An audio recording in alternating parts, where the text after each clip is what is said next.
We're going to talk about the Blackhawks Hall of Fame with someone who knows it better than us. Believe that or not. It's a lot of Brian people. Hanley joins us on CHGO Blackhawks.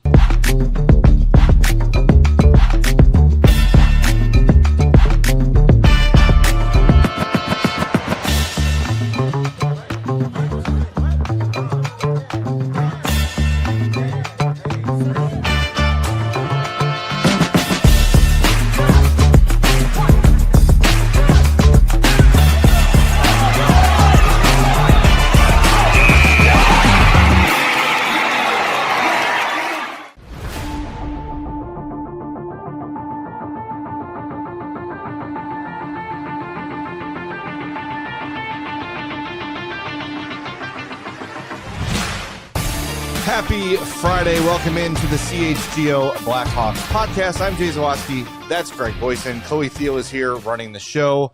Today, do us a favor, hit that like button for us, and be sure to subscribe to our YouTube page as well. If you're listening on the podcast, we thank you. We love you. Make sure you're following or subscribed there. And it's Friday. Every Friday, we ask for a 5-star review on Apple Podcasts or Spotify. It goes a really long way. You have no idea. If you want to call us idiots in the review, that's fine. Just make sure it's 5 stars. That's the exchange we'll make.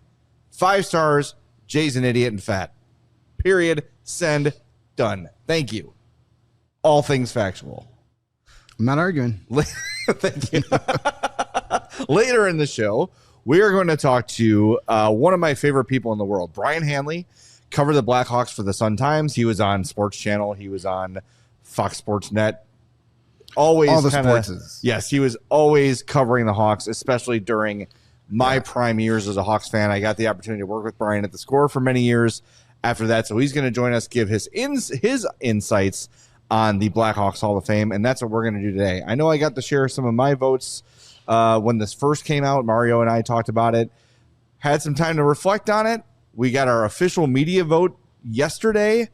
So that's where we're going to start with our votes, and then we're going to talk about who we would add to the builder category. And if you're not familiar with that, it's very, very all-catching, and this gives the Hawks an opportunity to allow pretty much anyone they want into it. The builder category honors individuals whose impact on the Blackhawks extends beyond on-ice performance and includes leadership roles, community engagement, and service that help strengthen and grow the organization.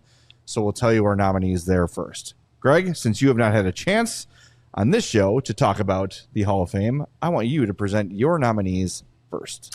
All righty. Well, I mean, the ballots are stacked. I mean, when you think about it, pretty much everybody on both ballots, maybe minus a couple, deserve to be there at some point and likely will get there at some point. The modern era, again, it's like, I know like half of these guys are going to be there someday. So it's just like, all right, I'll vote for them eventually. But I went with a friend of the program, Corey Crawford. Probably, one of the most underappreciated Blackhawks while playing that I think is now finally getting the credit he deserves. He's been around the team a lot more the last couple of years. We had him on before he got his number retired by the Rockford Ice Hogs. Was that 2 years ago, 3 years ago? Yeah. Lifetime ago. And, he's starting to be more visible, shows up to the jersey retirements and the home openers and those sort of things. But the guy was just one of the best goalies to ever do it in this organization. And this is an organization that's had some all-timers. Glenn Hall and Tony Esposito and Ed Belfour, and then it's Corey Crawford. You could argue Crawford, Belfour, can you interchange them as the third best goalie of all time? Well, I mean, it's an argument. I loved Eddie Belfour, one of my favorite players of all time, but it's hard to argue 2 Stanley Cups versus 0 Stanley Cups. That's not all Eddie Belfour's fault. Yeah. And that wasn't all Corey Crawford's doing. But I will still die on the hill that Corey Crawford should have won the Conn Smythe Trophy in 2013. He was so great. Did he have his moments where he had to, Scott Darling had to play for a couple of games till he got his head back on? Sure, but we've seen that in this Stanley Cup playoff. Like, it's why you got to have 2 goalies. It's a lot to ask a goalie to play 23 nights in a row and expect greatness every night. But the dude was just such a battler. Love that the 2014 Western Conference Final where he started creeping up the ice and was calling out Jonathan Quick like, "Hey man, you want to go?" I'll take him that fight anytime. Oh, absolutely. And it's just a guy that memorable celebrations, memorable rally speeches, but was also the guy that would wear it when it didn't go his way. He never hid from taking the blame. In fact, he probably sought the blame more than he sought the credit at times. So, just the Hawks don't win 2 of those 3 Stanley Cups without Corey Crawford. Well, look, you mentioned all the stat categories. He's third all time in games played for the Hawks, 488 behind Tony Esposito and Glenn Hall. He's third all time in wins, 260. Glenn Hall has 16 more wins and almost 200 more games played than him. So big jump there. He is third all-time in saves behind Esposito and Hall. Save percentage, he is second all-time behind only Scott Darling, who has a very limited sample size, a 923 save percentage. Corey Crawford, beyond Scott Darling, has a 918. Goals against average, he's third behind Charlie Gardner, who's got a 202, and Scott Darling, who's got a 937. Corey Crawford's 245 is third highest in Blackhawks history, and really, when you look at guys who had long runs as Blackhawks goalies, his is the highest. Yeah. He is seventh all-time in shutouts. He is 2 behind Jocelyn Thibault at 28 and 4 behind Belfour at 30. I mean, he's right there. Goal saved above average. He's 4th behind Esposito, Hall, and Belfour, 3 Hall of Famers. It's right there for you. So whether you thought Corey Crawford was a bum or thought he was great, the numbers tell you he is right there in the pantheon of the best to ever do it in Chicago. Yeah. He was a lot of fun to watch, and he was always a guy that just seemed to position. Like I called him like the Ryan Sandberg of goalies. That's a really good way to put it. Because people used to criticize Ryan Sandberg back in the 80s that he never got his uniform dirty to make a play because he never had to, because he was always in the right position. And Corey Crawford doesn't have a ton of those diving 10-bell saves that you'd love to see on the hockey highlights, because he didn't make a lot of those because he never had to, because he was always in the right spot. And that's something that I think goes that flies under the radar when you're like, well, he never made any of those spectacular Dominic Hasek saves because he didn't have to. No, he did not have to. And if he was beat with a good shot or a good angle. He was always cutting down the angles and didn't have to, like you said, dive headlong and make a glove save because he's usually in the right spot. I did not vote for Corey Crawford. I think his time will come. I think he'll get a lot of fan votes. So I feel a responsibility as a child of the 90s to pump up Tony Amani as much as I can. I feel like I'm probably the only one doing this. But Tony Amani was a one-man show in Chicago for 9 years. Man, 268 goals. Huh? Yep. 273 assists in 627 games. Goal seasons of 31, 41, 31, 44, 43, and 35 with the Blackhawks. That run from 95, 96 to 2000, 2001, he's outstanding. He was a star. Tons of speed. Had the long mullet flowing all the time. Sometimes the frosty tips. But just an electrifying player who just was never really seen as the guy in Chicago because those Hawks teams were so bad. He really caught fire once Roenick and Chelios and Belfour were gone, and the fan base is pissed and no one's going to games. He was a 6-time All-Star with the Hawks. He was a great player. I like to kid with you that he's the third best number 10 of all time, behind Patrick Sharp and Dennis Hull, but I only do that because I get that reaction. I didn't see Dennis Hull, so I can't. I didn't either, but I just, again, I will die on he's better than Patrick Sharp. It's a great argument to have, and having seen both play, I think, when you think about all-around player, I think Tony Amani was the better player. Obviously, Patrick Sharp is going to get nods because he was on better teams and was a pivotal part of 3 championships where Tony Amani, those teams never sniffed one, but not to his fault. Yeah, Tony Amani was an exciting player. Was that they got him from the Rangers? That was the Noonan trade. The Noonan Mateau, right? Yep. Not the Larmer trade, because there were a couple trades. No, yeah, that was the Noonan Mateau trade. Brian Noonan and Stefan Mateau for Tony Amani. That worked out pretty well. Worked out for both sides, because Stefan Mateau, if memory serves me correct, scored a pretty huge goal in Rangers history that helped him go to a Stanley Cup. And Amani was another one of those guys that ended up leaving for free agency because they didn't want to pay him. Yep, that's how it goes. And he went to Phoenix. Went to the Coyotes, where he finally got to play with Keith Tkachuk, who we thought was going to be here all those years. But Tony Amani in the 90s, early 2000s was on most nights, if you can find the game, was the only reason to watch the Blackhawks to see what he was going to do. I think Tony Amani in this era of hockey, where it's more wide open, would be just a beast. Oh my God, he would dominate right now. He would be. You want to talk about a line made for Connor Bedard?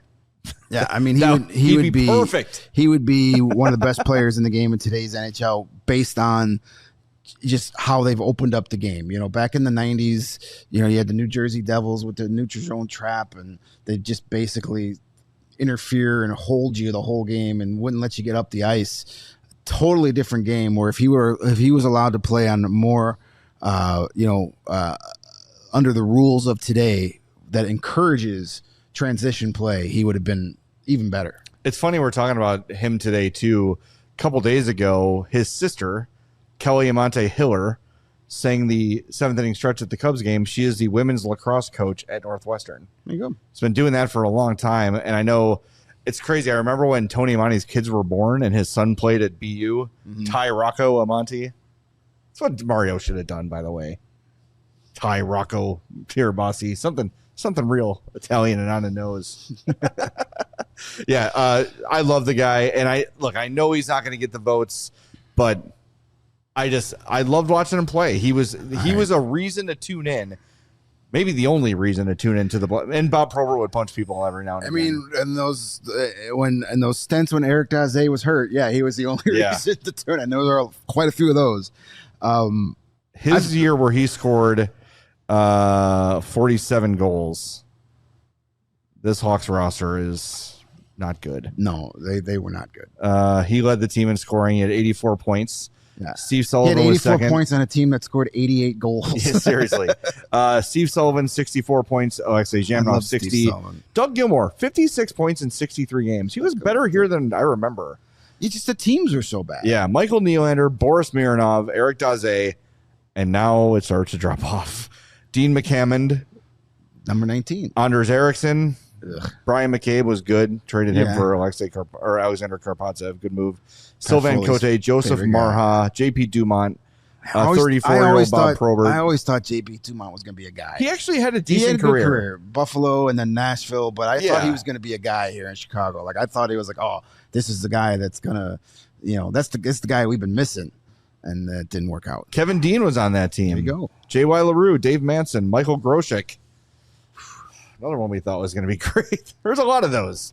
All right, we're going to hit the break zone for the first time. We come back. We're going to discuss our modern era ballot winners, or heritage ballot, rather. And then we're going to talk about who we'd like to see in the builders category. That's next on CHGO Blackhawks.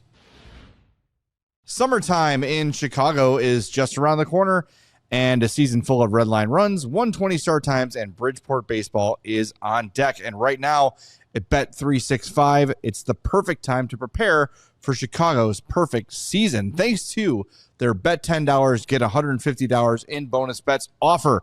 All you have to do is sign up and make your first $10 bet, and Bet365 will throw you $150 in bonus bets, win or lose. The only thing better than that is having a playpen connection. I wouldn't know. I've never been invited. Bet365, where winning is everything. Download the app and use our code CHGO365. Again, download the Bet365 app. Use our code CHGO365. Gambling problem? Call 1-800-GAMBLER. 21 plus only. Must be physically located in Illinois. Terms and conditions apply. And this offer is in app only. And guess what, everybody?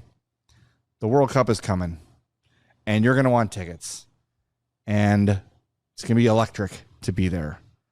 You need the ultimate hack for sports fans, and that is the Game Time app. It gives the advantage back to you, the fan, with tickets to all the matchups you care about. You can track price drops in real time. Maybe you've got a budget in mind, like, I'll spend this much. Wait for that number to hit. You'll get an alert when seats open up. Boom, you've got your seats for the World Cup. Do yourself a favor right now. If you want to go to the World Cup, take the guesswork out of buying soccer tickets with Game Time.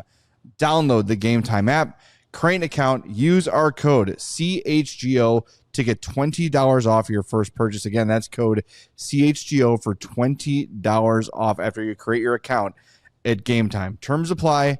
Download the Game Time app. Download the Game Time app today, and again, use that code CHGO for $20 off your first purchase. We are back on CHGO Blackhawks. We told you about our modern era ballot, and now we're going to move on to our heritage era ballot. And once again, Greg, I will give you the floor to present your inductee. All right. This was a tough one because there's a couple of guys on that heritage era that are some of my all-timers. And, you know, I wanted to vote for the guy you voted for, but I decided to go elsewhere, and I voted for a guy that I want to talk about underappreciated players in Blackhawks history, Doug Wilson. Yeah. Doug Wilson was just a phenomenal defenseman in the 80s for the Blackhawks. Won the Norris Trophy in 1982, was the first Blackhawk to win it since Pierre Pilote in the 60s. And he was ahead of his time. Like he and a handful of guys in the 80s kind of laid the groundwork for what we see today. Today, if you're going to be a number one defenseman in the NHL, you have to be able to produce points. You have to score 20 goals and at least 60 points if you want to be a number one. That wasn't a thing back then. Right. There was 4 or 5 of those guys in the league, period, and he was one of them. When you look at all time, he leads the Blackhawks in goals and points for a defenseman still. That's crazy. In the 1980s, there was only 3 guys ahead of him as far as defensemen in points. Paul Coffey, 952 career points, a couple of those with the Blackhawks. Second, Housley? no. Leach? Nope. You're going to kill yourself when you don't. I hope not. Ray Bourque. Oh, duh. Yeah, Ray Bourque. Yeah. Third is a little trickier. None of those guys you said. Okay. Guy that played on a billion different teams and always seems to be in important playoff games. One of your favorite numbers of all time. Give it to me. Larry Murphy. Oh, yeah. Larry Murphy was third with 630. Then it's Doug Wilson. Doug Wilson, more points than Phil Housley, more points than Dennis Potvin, more points than Al McGinnis. So he was up there. And said the Norris Trophy that year was insane. 81-82. Yeah. 39 goals, 46 assists. That's 85 points in 76 games. On a bad team. That wasn't a very good Blackhawks team. So, he was a Hockey Hall of Famer. My thing is, if you're good enough to be in the Hockey Hall of Fame, you're probably good enough to be in the Blackhawks Hall of Fame. As I said, Norris Trophy, 82, 7 All-Star games for the Blackhawks. Was a member of the gold-winning Canada Cup team for Team Canada in 1984.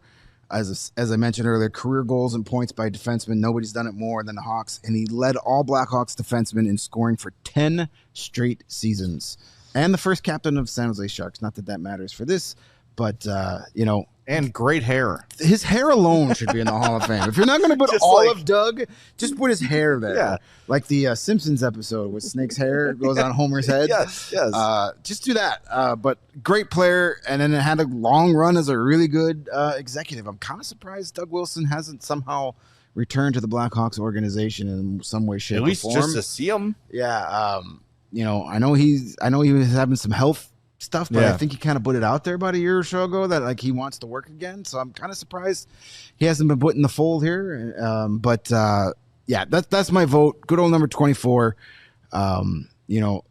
Again, lots to vote off of there. So many guys, and there's a lot of guys on there that probably are just going to stay on that ballot every year because they've played so long ago that the people who actually know who they are don't know how to log into the internet to vote for them. So, unless you print out like a ballot in the Chicago Sun-Times for them to clip out and mail it in, I don't think they're going to get voted for. Self-addressed stamped envelope. Yeah.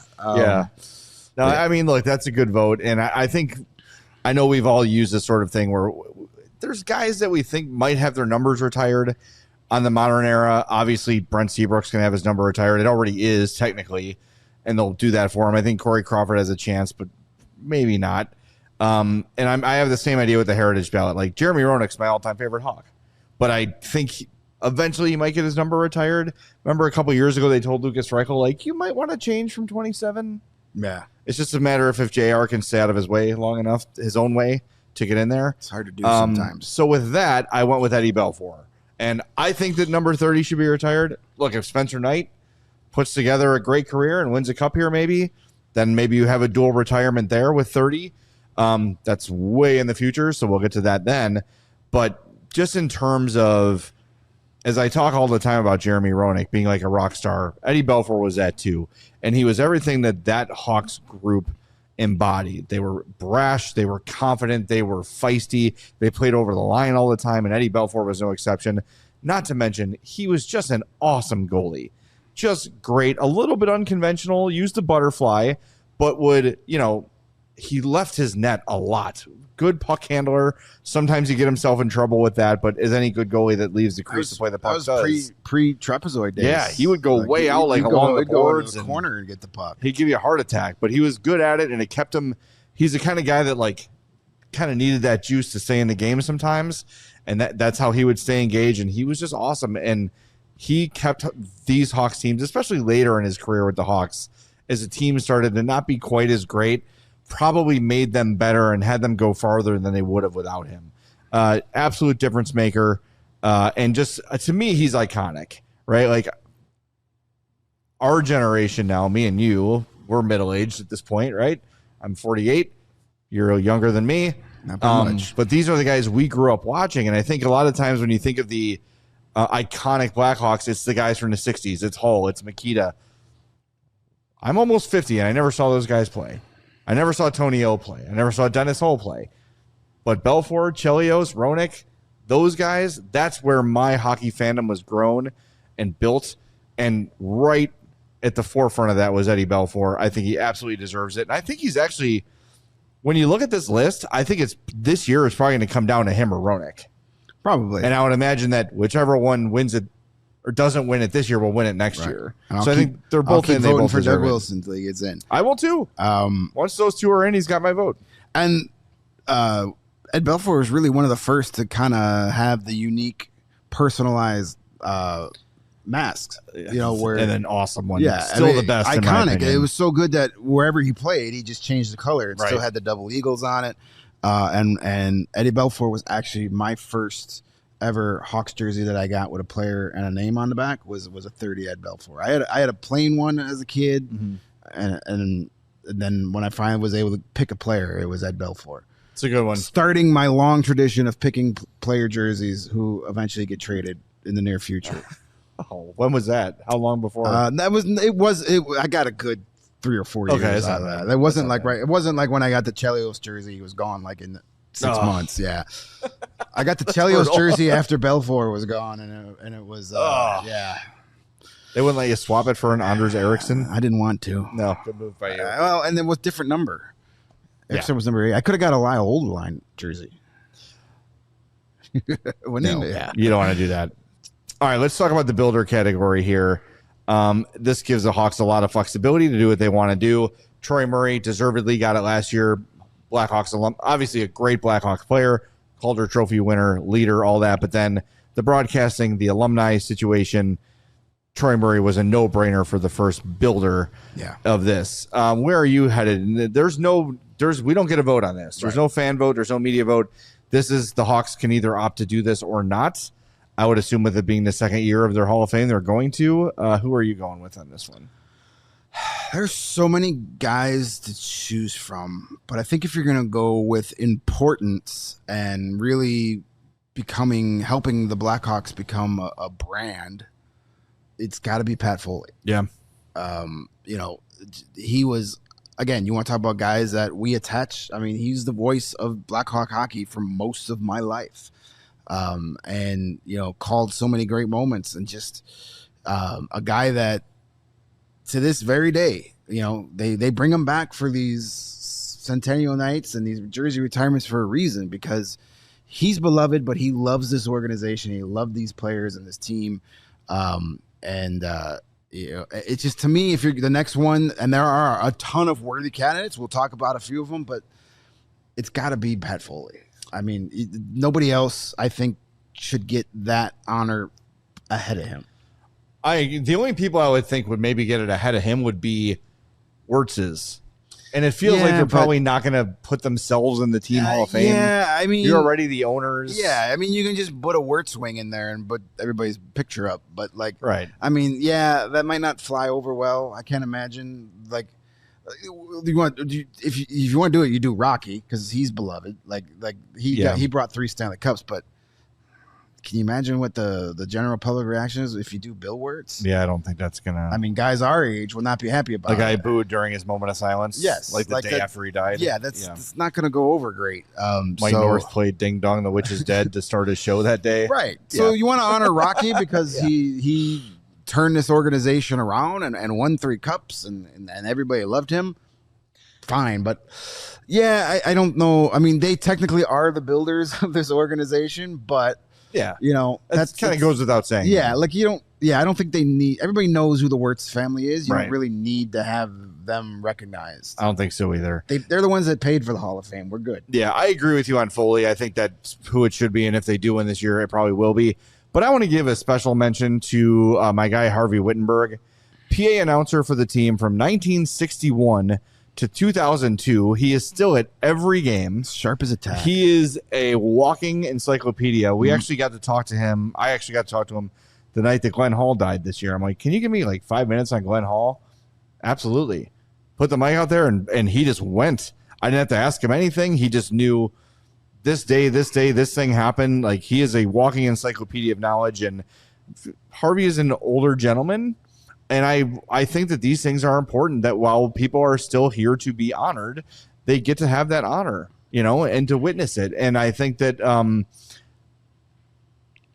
I hope he's not a guy that the time forgets. I was very happy to see, if you remember, for the centennial season, they filmed a couple of commercials, like Night at the Museum, and Harvey was in them. I'm glad that the organization is recognizing his importance. You got to do the PA on the Madhouse night too, which was awesome. I think that one thing that, it's not a criticism, it's more of an observation. I think one thing this organization could do better is just some of these guys that are still around but weren't part of the Cup era and weren't part of necessarily of the forefront of the Hull and Makita era. Let's remember these guys, and then even those guys before. That's why I'm voting for Doug Wilson. Yeah, like Mush March and Charlie Gardner. Don't let those names just become graphics on the scoreboard. Yeah. Like, find a way to tell those stories, and the centennial season still carries on to next year. So let's hope they use that opportunity to say, hey, here's who these guys are, and maybe as this thing goes on, they have a third category for the Hall of Fame of like legends of years past, pioneers or something like that. Because or you do you know, kind of like the baseball Hall of Fame, where it's like a veterans committee, where you're like, all right, we're not, this guy deserves to be here, but he's never going to get voted in. Let's just put him in. Right. And I will volunteer to be on that. I'm sure Greg would too. Yeah, sure. Absolutely. Yeah, we're in. We're in. We'll be happy to help you out with that, Blackhawks. I want to see Harvey get in, but I think Pat Foley feels like a really obvious first guy to put in. It makes all the sense in the world. I know that, you know, that regardless of what people say, it feels like that didn't end on the greatest of terms when he was retired. He's clearly not holding a grudge or anything, nor should he. I'm glad he's back with the org, and it's a really obvious move to do. So Pat Foley, 100%. If it's not this year, if they choose not to do one for whatever reason, fine. But Pat Foley absolutely belongs in the Hawks Hall of Fame. Anytime I announce a game, either out loud or in my head, I turn into Pat Foley, and it's why I can't do it. That's why I've never done play-by-play, because anytime I've tried, like, hey, I'm going to do it in my room, try to call a game, I just turn into Pat Foley, and I don't have my own voice, because he is the voice of hockey to me to this day. All right, we're going to hit the break zone. Do us a favor, hit that like button. When we come back, we're going to welcome Brian Hanley, Blackhawks authority, longtime Chicago sports fixture, and most importantly, Bruce Springsteen fanatic. I mean, he's a good guy. He's he knows coming his up stuff. next on CHGO Blackhawks. Our friends at Sunnyside Dispensary are here to elevate your baseball season.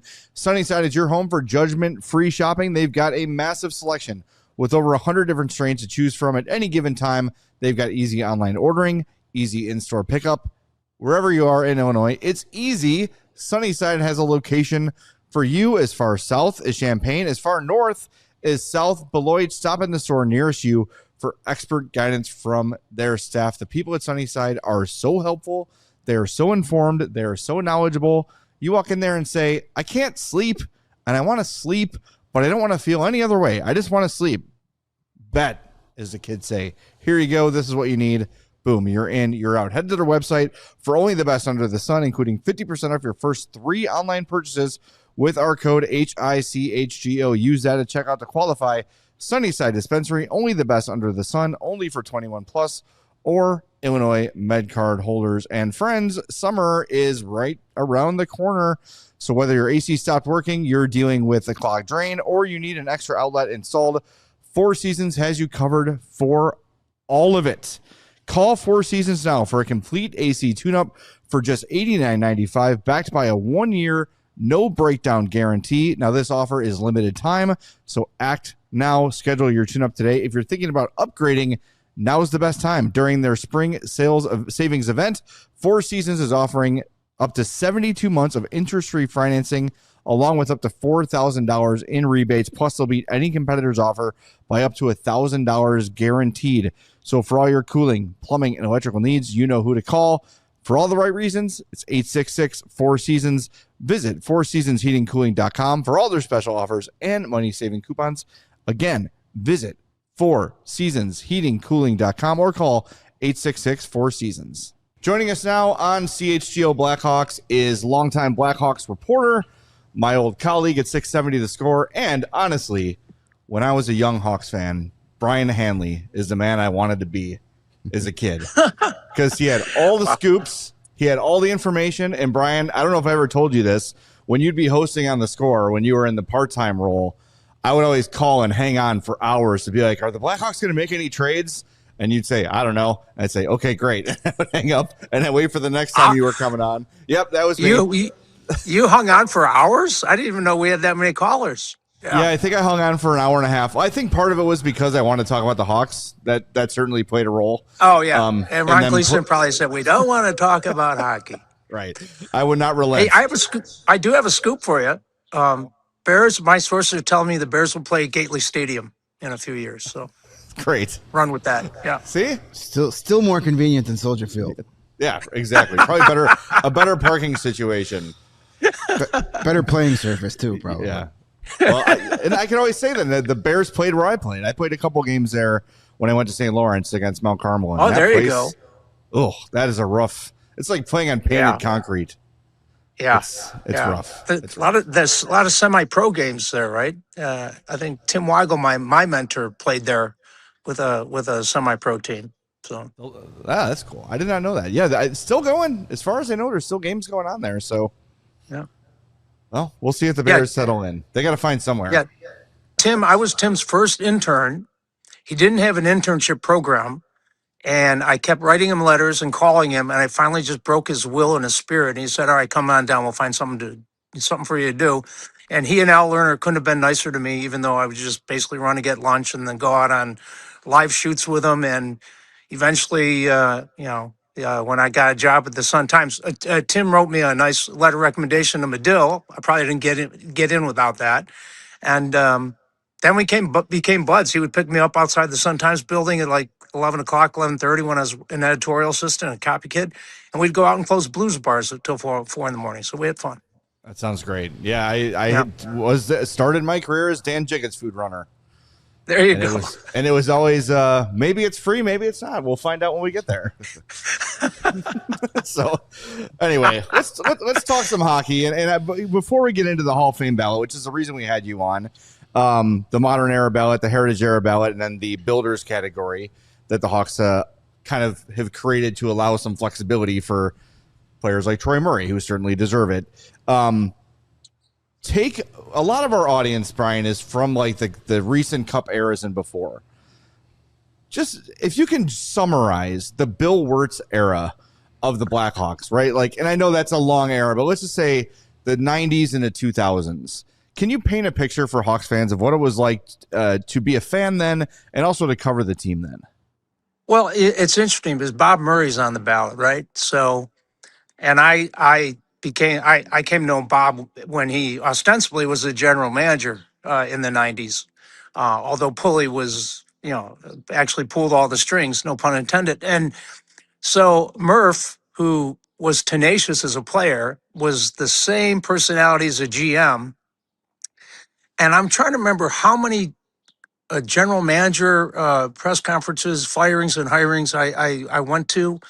And I think it was 6 coaches. I'd have to Daryl Sutter, Brian Sutter, Greg Hartsburg, Lauren Mollican, Alpo Suhonen. Am I missing anyone? Anyway, it was every 6 months there was a change in leadership, at least in title or actually a fresh face, even though Pulley was very prideful of his 27 consecutive years of getting the team into the playoffs, which sounds very impressive, but you really had to be awful to not get in the playoffs back in the day in the NHL, right? And I actually embarrassed Pulley one day by asking him, I said, Bob, I've never heard you say we want to win the Stanley Cup. And what do you mean? And he barely got the sentence out when I kind of forced him to do it. He's just like, well, you get into the playoffs, you can win. No, all he wanted was a team just good enough to get that first round, get some home games. Because if I remember right, the players didn't get paid back then before the union, and before they were locked out in '95. They didn't get paid for playoff games. They just got paid for the regular season. So all that money went right into Bill Wirtz's bank account, and Dollar Bill appreciated that. So it was. There were some individual players obviously had great talent and deservedly so are on this ballot. But the organization as a whole, when you can be up in the press box and literally count how many people are at the game, like 2,800, 3,100, and we would do it most every night, that tells you exactly kind of where the Blackhawks were in the whole landscape of Chicago sports. The diehards were out there and nobody else. It was an echo chamber. No one else really cared.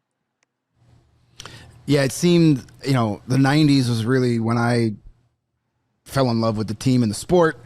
And it just seemed like the 90s were always they were one guy away. Like if they just went out and got one guy to put them over, they could have beat the Avalanche in a couple of those rounds, or they could have got past the Red Wings. And then, of course, the end of the 90s into the early 2000s is when all of a sudden nobody was here. Roenick was gone, Belfour was gone, Chelios was gone, and then it was just really bad. I mean, I think some of the younger fans who are going through the rebuild now have no idea what really bad looks like, because there was no hope in the early 2000s. You just knew it was bad, and it was going to stay bad.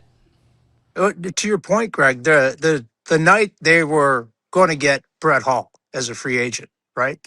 Apparently, all he had to do was meet Bill Wirtz the next day in his office or for lunch, and basically kiss the ring and tell Bill how great he is. And Pulley hated Bobby Hall and really didn't want him anywhere around the team.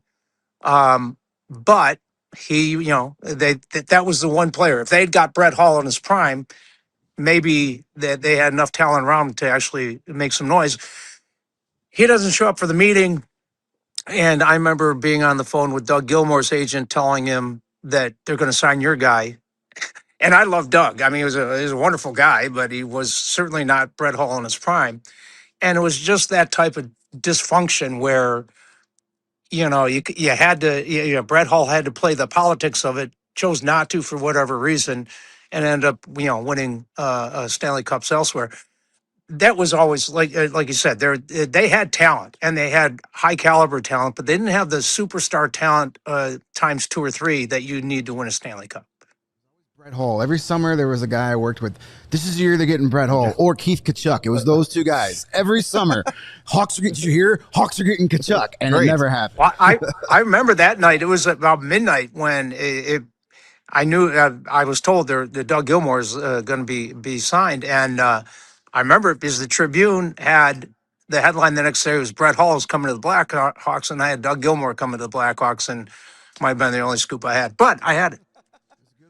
That was a typical move of that era too. Was like get the big name player 2 or 3 years after his best years were done. Paul Coffey, like, anyone? Yeah, remember those Bobby Orr games? on one Those were leg? fun. We could sit here all day. Peter Bondra and tons of guys. Phil Housley. Let's get these guys on the way out and sell a few tickets. That was the 90s and early 2000s. Well, I don't know, Brian, if you saw recently, Brett Hull, he's got a podcast called Ice Guardians, and it's him and like Reed Simpson and some other guys kind of rotate in. And he told the story about trying to sign with the Hawks. And he said 2 a.m, Bill Wirtz and Pulley call him, and they've both clearly been out, right? Yeah. And like, we can't give you $5 million. It's just too much. And Brett's like, yeah, I don't want $5 million. Yeah, but $5 million is just too much money to give you. And he's like, yeah, but I'm not asking for $5 million. But they just weren't hearing him say that. No. And I wonder if that was the night before the meeting that was supposed to happen, and Brett was just like, well, I guess this isn't happening. I guarantee you, now looking back with that context, and this was only, like a month or two ago that came out, I wonder if Brett had that phone call at 2 a.m. with the drunken Bill and Bob and said, well, I guess this meeting's off tomorrow, and then never showed up. Remember, the Wirtzes do own a liquor distributorship, so there you go. Yeah. And look, no criticism. Like, go out and have your fun, but No, who hasn't called an NHL All-Star drunk at 2 a.m? Raise your hand. Right, exactly. Yeah. Well, it just, I think, Brian, you did a good job of just painting that picture of, like, look around, like, it could be so much bigger. And when Rocky takes over, Rocky Wirtz is, I'll say, rightfully praised for bringing the Hawks out of the dumps, but like the stuff he did wasn't like rocket science. Like, I'm going to do this revolutionary thing. I'm going to put the games on television. And then, listen to this, I'm going to sign some good players. Yeah. And then when we draft good players, I'm going to re-sign them and not be a jerk to them. And penny You know what the curious thing was? That Rocky was the guy to take over, because the feeling in the building and those of us covering the team, Peter Wirtz was the guy who had the office down the hall from Dad. And Peter Wirtz was always sitting next to Bill when we ever met with him.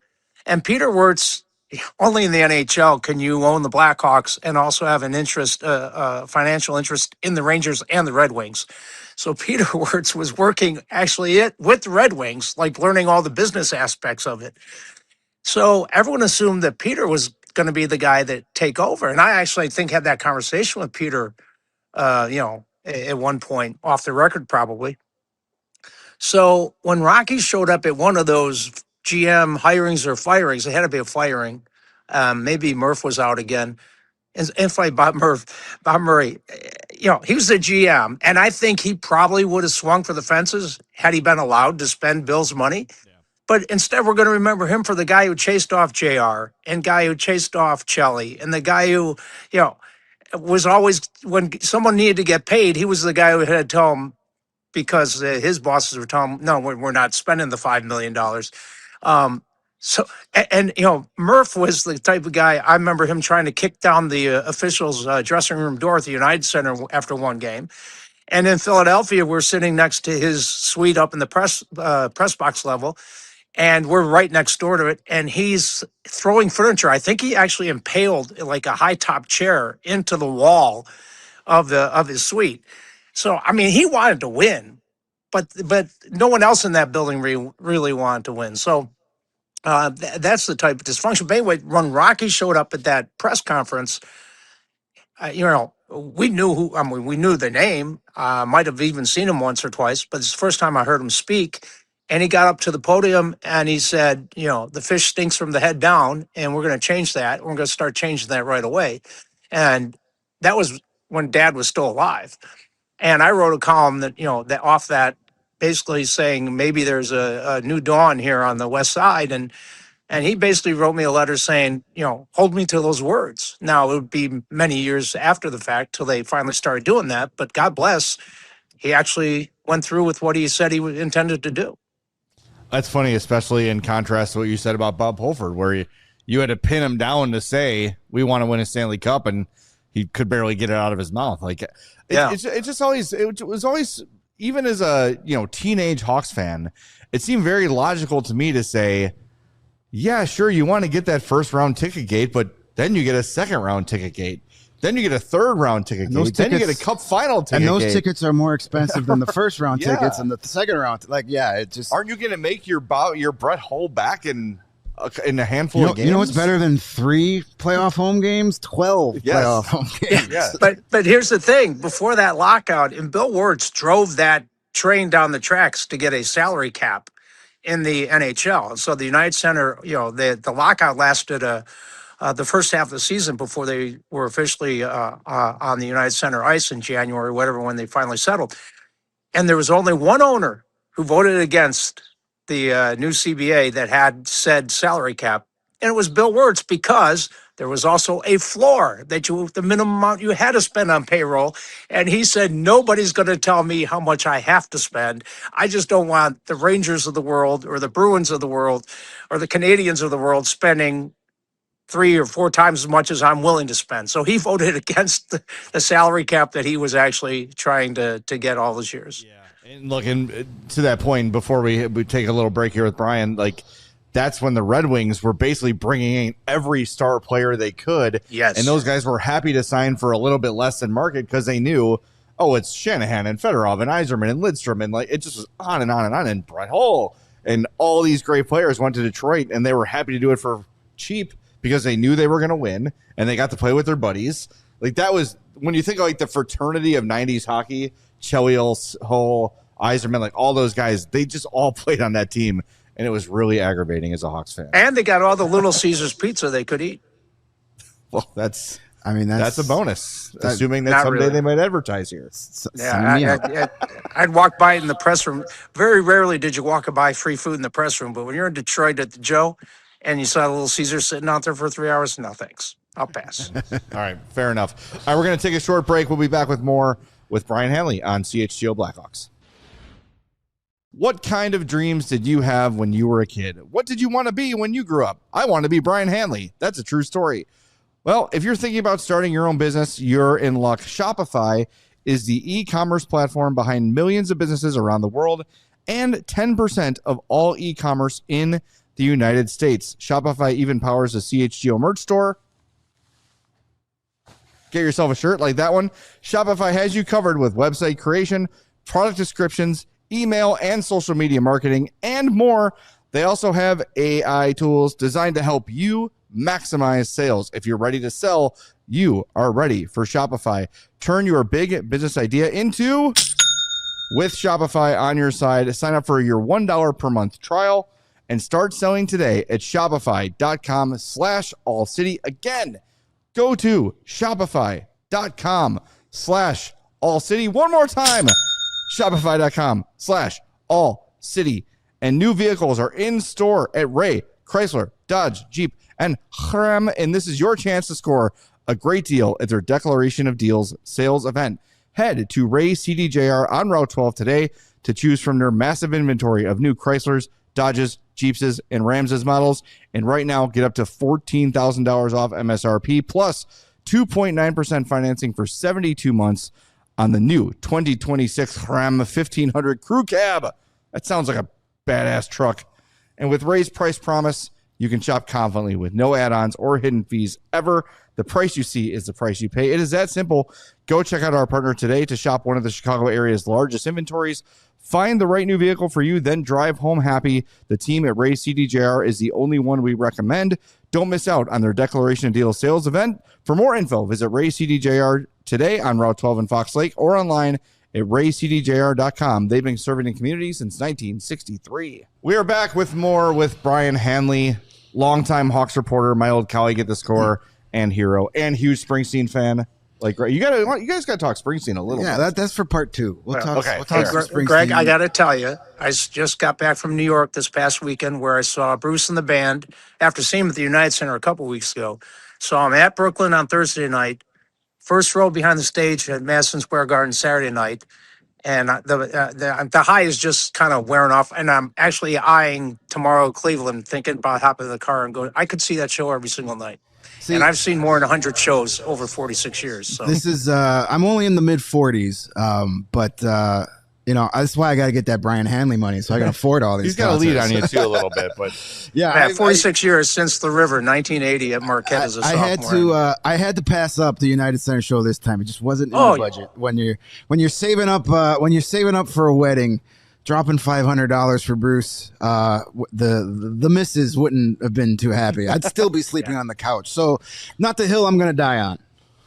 I'll tell you, the behind the stage and side stage, they're the best price point, and if you're lucky enough to get them at face value, and they're great. I mean, you're so close to the band. I've sat behind the stage for Bruce before, and I enjoy it because you get to see what he sees. It's a really cool experience. Oh my good Lord! And I mean, Jake Clemens turned around and basically just talking to you during, and Tom Morello's throwing guitar picks at you, so it's good. All right, I'm going to share the story. You told me I can't say anything when you did this for me, but we had a conversation back at the Score how I told you I'd never seen Bruce before. You might not even remember this. Just between breaks or whatever. I knew you're a huge fan. I said I've always wanted to see him, never got the chance. And later that week, there were 2 tickets for me in my mailbox from you. So I appreciate that very much. But maybe of all the surreal moments I've had at the Score, and there have been a lot, I was there for 23 years.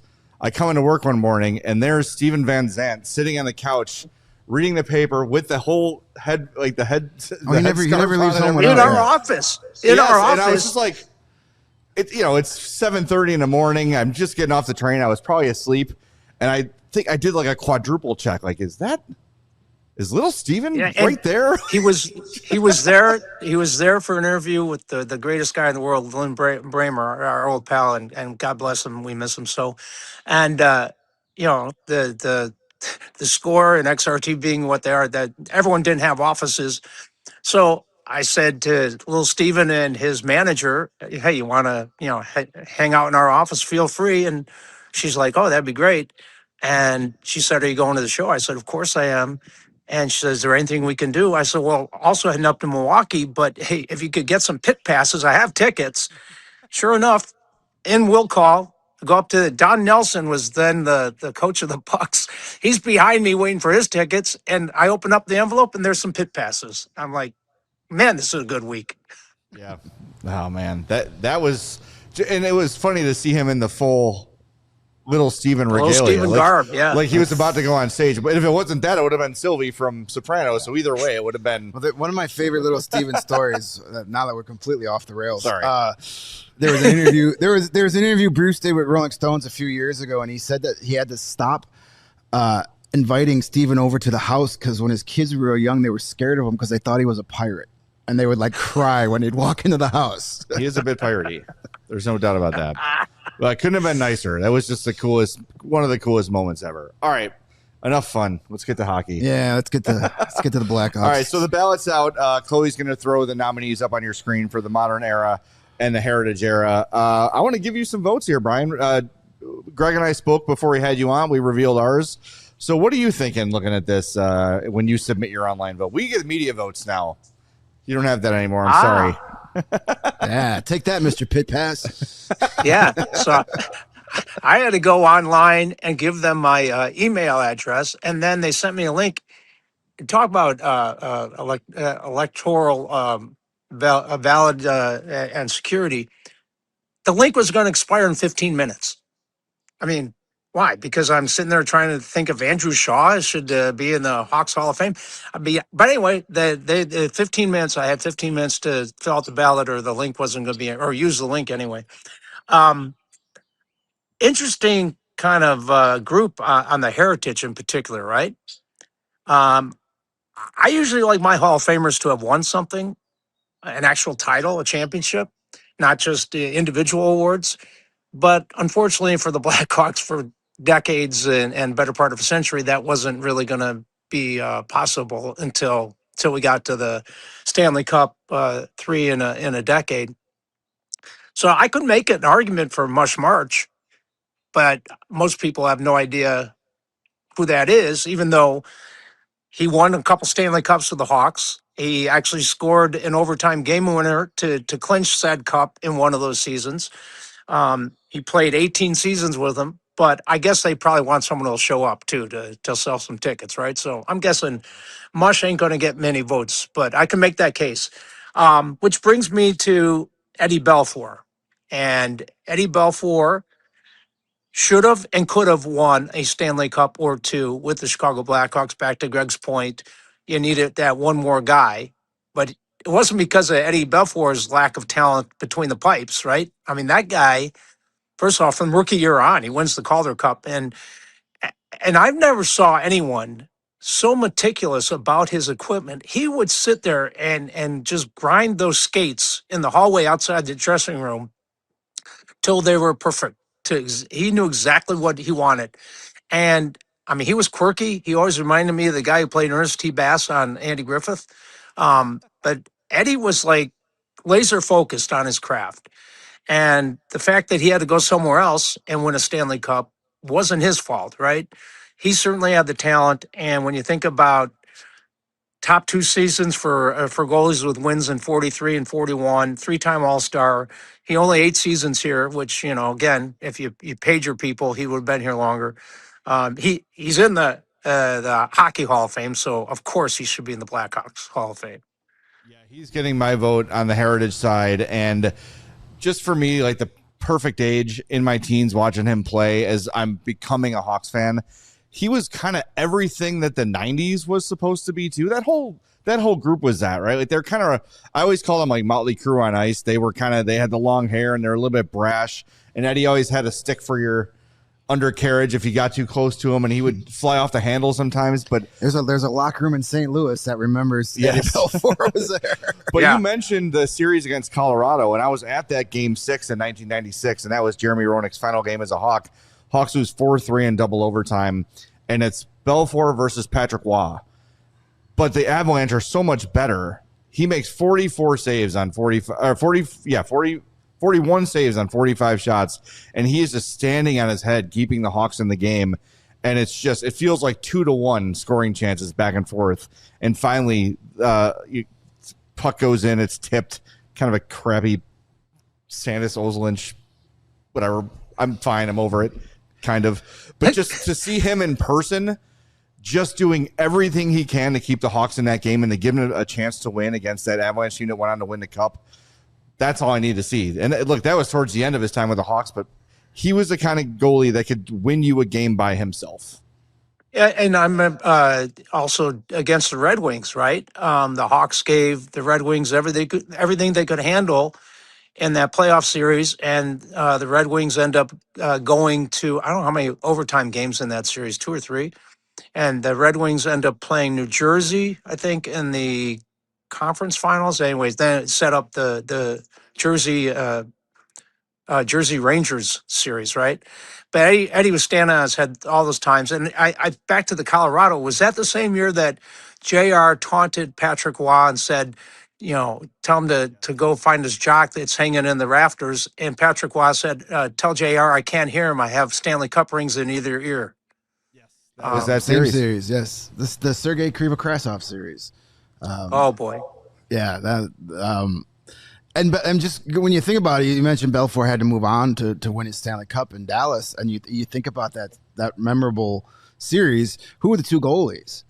It's Ed Belfour and Dominic Hasek, who shared the crease in Chicago. I mean, like you think about, you had both of those guys here, and you traded Hasek because you had Belfour. Crazy how that goes. And Belfour is one of my all-time favorite players too, but he didn't quite get my vote. The Hawks basically smuggled Dominic Hasek out of Russia, got him out and got his paperwork and everything. But at the time, as Chelly would always say, when he was first here, he said Dominic couldn't stop a beach ball from going in Lake Michigan. But obviously he figured it out. And I covered that Stanley Cup up in Buffalo, the triple overtime game. No score in the paper in the Sun Times because it was well past our deadline. But that was when Brett Hull had a foot in the crease, maybe, and maybe they let the photographers on the ice before they figured out whether the goal was good or not. And next thing you know, they're celebrating a Stanley Cup. And instantly changing the rule. Yeah. Yes. Immediately. All right, who you go with on the modern era, Brian? All right, this is and I'm sure some people are going to be screaming when they. I'm going with goalie again. I'm going with Corey Crawford, and I know he would give you migraines, and you'd be throwing stuff at the TV on some of the goals he allowed, and I would like the save percentage to be a little bit higher for his career at 91, but at .91. But good Lord, he won 2 Stanley Cups in the most important position on the ice. 2 times the Jennings Trophy winner. Third all time in goalie games played and wins in 488 and 260. 52 Stanley Cup playoff wins. You know, there were times where I was like, "Good Lord, are you awful?" And then, "Good Lord, are you great?" And no one celebrated Stanley Cups better than Corey Crawford. We would have him on the as they got off the plane and the bus at O'Hare, and he was still drunk. And nothing like a Corey Crawford interview when he's still well overserved at 5 or 6 in the morning. So I'm going with Corey Crawford. Yeah, that's who I voted for too. I think he's one of the most underappreciated players while he was playing, and now that we're a decade removed from that, now people are starting to appreciate him. How good he really was. You mentioned all the stats, but one thing that I always appreciate from him, and I appreciate even more now being on this side of things, is even when he had his worst games in those Stanley Cup playoffs, he was the first guy in his locker room stall and saying, "Hey, that's on me. I've got to be better." And so he was there to celebrate it, but he was never afraid of the cameras when he needed to point the thumbs inward. And I always appreciated that about him too. That is such a hockey trait too. I mean, that is very. I mean, I count on one hand the number of prima donnas that you could honestly say I covered in a decade plus, and the hockey guys are just straight up. And people ask me, what was your favorite sport covering? And I covered them all over 26 years at the Sun Times. I always say hockey. The guys were so genuine. I remember during the lockout, Steve Smith was sitting there. They were having an unofficial practice, whatever. And he said, "You can't write this, but we'd play this game for free if we had to." And I believe it. I believe it. I mean, that's they were so appreciative of any kind of coverage they got. JR as a young hockey player, and then he turned into, the greatest walking advertisement for the Blackhawks when they weren't winning anything. He's still, even if you weren't a Blackhawks fan, you knew Jeremy Roenick because of his oversized personality, right? So, yeah, Greg, those guys are great, and Corey Crawford certainly would be there to stand up and answer the questions. All right, well, he's getting my vote next year, and I know this is a guy you covered. This got my vote. Tony Amani was one of my favorite Hawks ever, and just played in the absolute dark ages of the Blackhawks, where it was him and the hated Alexei Zhamnov because of who he was traded for. But Tony Amani was electric, super fast, great with the fans, always had great celebrations. That was basically a one-man show for that era of Blackhawks. So I know he's not going to win it, but I feel an obligation. And Tony, if you're out there watching somewhere, I got you, man. I will not let the Tony Amani era burn out while I am still on this earth. So he got my vote, and I know you got a chance to cover him too. Tony was not only a terrific player, but just one of those salt of the earth guys. Terrific player, terrific guy, terrific in the room. When, to your point, there was not much around him. Alexei Zhamnov, those guys were wondering. The first thing you wanted to do when they got in the room after the game is see if the beer was cold, right? And they would skate out, Greg, without any reporters getting in. They were going to be gone in no time. You can count on that. So the Mike Smith era didn't turn out so well. I think Tony also, wasn't he on the Dirk Graham coach team? I'm pretty sure. And that was a disaster. I mean, Dirk coached like he was a player, and that wasn't going over well with the guys who had half a heart into the season. and we got off the plane from Edmonton, I think, and he had a bag skate right from the airport. The buses went right to the practice facility out by O'Hare, and that didn't go over well with the half-hearted so-called leaders on the team. They had quit on that guy big time, but not Tony. He tried to do what he could to pull the rest along, but no man was capable of doing that. Yeah, it was rough. He was the head coach in 98, 99. And yes, that was Amani, Zhamnov, Gilmore, Daze, Chelios before the trade, Bob Probert, who should be on the ballot but isn't, another one of my guys. But yeah, oh God. I'm looking at the rest of that roster and Not great. oof, that's rough. Oof. Man. Brian, we could talk to you for 5 hours, honestly, man. We really appreciate it. Let's do this more often. I know our fans are going to love hearing from you. Hey, again, thanks for thinking of the old guy. Thanks for course. yeah. I got nothing but time. I'm the one guy not playing pickleball, so I got time. Well, you get in the car, head over to Cleveland. You still got time. I'm monitoring those tickets. I'm not Hey, paying 500. if you want to swing by in Wilmette, pick me up on the way to Cleveland. I'll pay for the gas. Done deal. I got 3 tickets. Hey, that's fine. All right, Brian. Thanks so much, man. We appreciate it. All right, guys, be good. All right, that's Brian Hanley, longtime Sun-Times writer and Hawks reporter and score host and everything. He did everything in Chicago. That was great. Thank you. Thanks, man. It was fun. Yeah. I always very enjoy cool. it. All right, have fun. Greg, Safe nice travels meeting if you, you're Jay. going. Great catching up with you, man. Hope You too. everything good in your world. Yeah, everything's great. Good, terrific. As good as it All can right, be with guys. a 16-year-old daughter.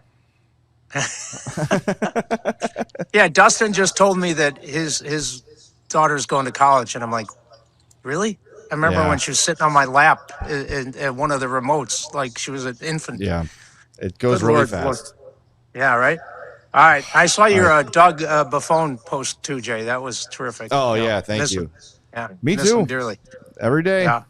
All right, Brian. All right, guys, take care. All right. Thanks, See ya. Brian. Appreciate it. That was Brian Hanley joining us on the Xfinity mobile call-in line. That was great. Love that. We'll be doing a lot more things like that as the summer goes on.